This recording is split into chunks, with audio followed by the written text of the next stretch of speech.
घर में सभी के चले जाने के बाद मैं अपनी चाय लेकर बालकनी में आकर बैठ गई। ये मेरा रोज का शगल था। बालकनी का एकांत और सामने सागर की लहरों की जुगलबंदी मुझे अत्यंत सुकून देती थी। सागर की लहरों का बार बार किनारों को छूने का खेल मुझे अत्यंत प्रिय था। लहरों में खोई मैं अपनी तमाम परेशानियों को कुछ देर के लिए भूल जाती थी। पर आज बात कुछ और थी। आज मेरा 50वां जन्मदिन था। मेरे लिए और मेरे परिवार के लिए आज एक सामान्य दिन था। बच्चे सुबह मुबारकबाद देकर कॉलेज चले गए और नवीन वे हमेशा की तरह मुझे मुबारकबाद देना भूल गए। खैर, उनका भूलना उनके नाम को सिद्ध करता है, अर्थात भूलने में कुछ नया नहीं था। ये भूलने का क्रम तो उसी वर्ष शुरू हो गया था जिस वर्ष हमारा विवाह हुआ था। शुरू में बुरा भी लगता था, मैं उन्हें याद भी दिलवाती थी, किंतु कब तक। और अंततः ये एक और समझौते में शामिल हो गया। जीवन के ऐसे ना जाने कितने समझौते मेरे हृदय की गुल्लक में पड़े हैं। लहरों की अटखेलियों को देखते देखते मैं अपने अतीत की गलियों में भटकने लगी। हिंदी में स्नातक करने के बाद मैं आगे पढ़कर एक लेखिका बनना चाहती थी। हम 3 बहनें थी। पापा की सीमित आय, इसलिए सामने से खुद आए नवीन के रिश्ते को माँ पापा इनकार नहीं कर पाए। वैसे इनकार की वजह भी नहीं थी, क्योंकि नवीन एक आकर्षक व्यक्तित्व के स्वामी थे। गौर वर्ण, लंबा कद और कठीले तन के व्यक्तित्व के स्वामी नवीन पर उनकी उच्च नौकरी और उनकी विदेशी पढ़ाई के 4 चांद लगा दिए थे। शायद इसी बात का अहंकार नवीन के व्यक्तित्व पर हावी हो गया था। हर बात में वे सिर्फ और सिर्फ अपने को ही सर्वोत्तम मानते थे।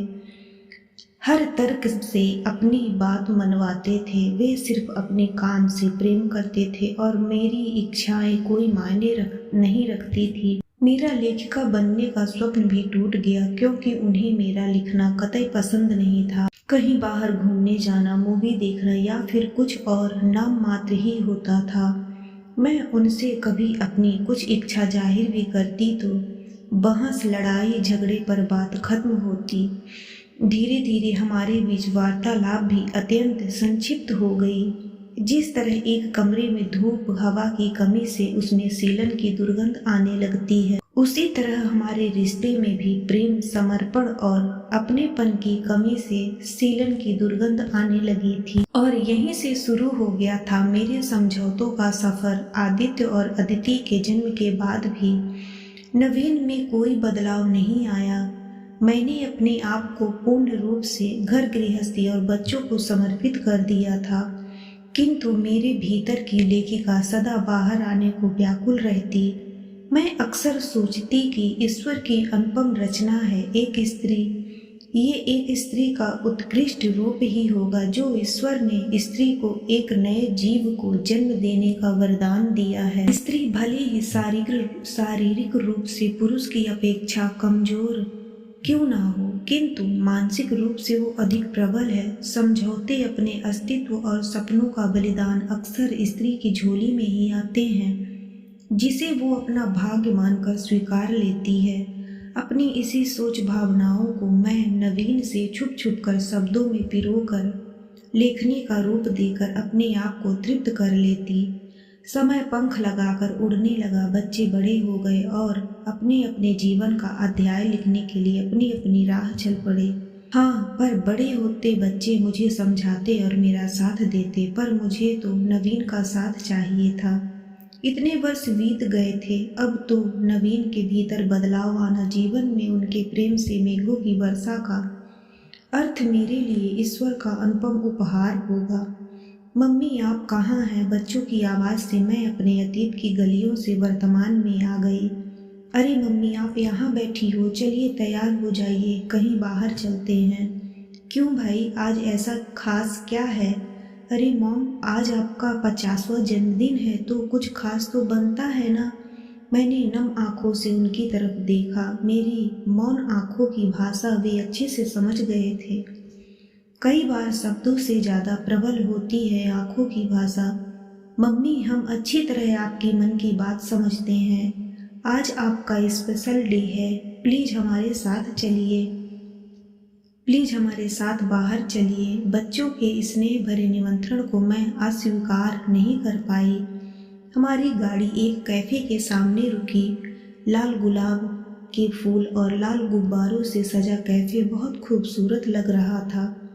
ये कैफ़े तो आज बहुत सजा है, मैंने विस्मय भरा प्रश्न किया। हाँ माँ, वो दरअसल आज कैफ़े की फर्स्ट एनिवर्सरी है ना, इसलिए। माँ, आप इतने अंदर चलिए, मैं अभी आती हूँ, अदिति बेपरवाही से बोली।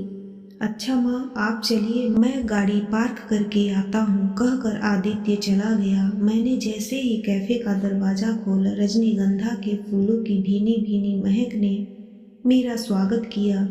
रजनीगंधा के फूल मुझे अत्यंत प्रिय था। मैं एकांत में कोने वाली टेबल पर बैठकर बच्चों का इंतजार करने लगी। तभी सामने से नवीन को आते देख मैं हैरान हो गई। मेरी सोचने समझने की शक्ति शून्य हो गई। वे मेरे पास आकर घुटनों के बल बैठकर एक गुलाब का फूल देते हुए बोले, हैप्पी 50th बर्थडे नैना। मैं जानता हूँ कि मैंने तुम्हारे साथ बहुत अन्याय किया है। अपने अहंकार के मद में चूर मैंने कभी तुम्हारी कद्र नहीं की नैना। यहाँ तक कि तुम्हारे लेखिका बनने के सपने को भी बुरी तरह रौंद कर सबसे बड़ा अपराध किया।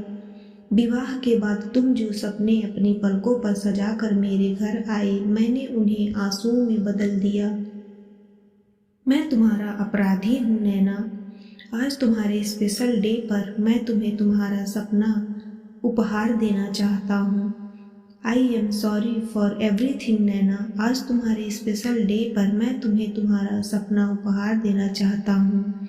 ये तुम्हारी लिखी कहानियों की छपी किताब। मेरे इस पहले उपहार को स्वीकार कर हमारे रिश्ते को सीलन मुक्त कर दो प्लीज़ नैना। नवीन बोले जा रहे थे और मेरी आंखें अविरल बह रही थी। सामने खड़े आदित्य और अदिति मुस्कुरा रहे थे। ये सब उनका सरप्राइज प्लान्ड उपहार था। मुझे मेरे जन्मदिन पर इतना अनमोल और वो भी पूरे फिल्मी अंदाज में पहला उपहार मिलेगा, इसकी तो मैंने कभी कल्पना भी नहीं की थी। सीलन की वो दुर्गंध अब रजनीगंधा के फूलों की भीनी सुगंध में परिवर्तित हो गई थी।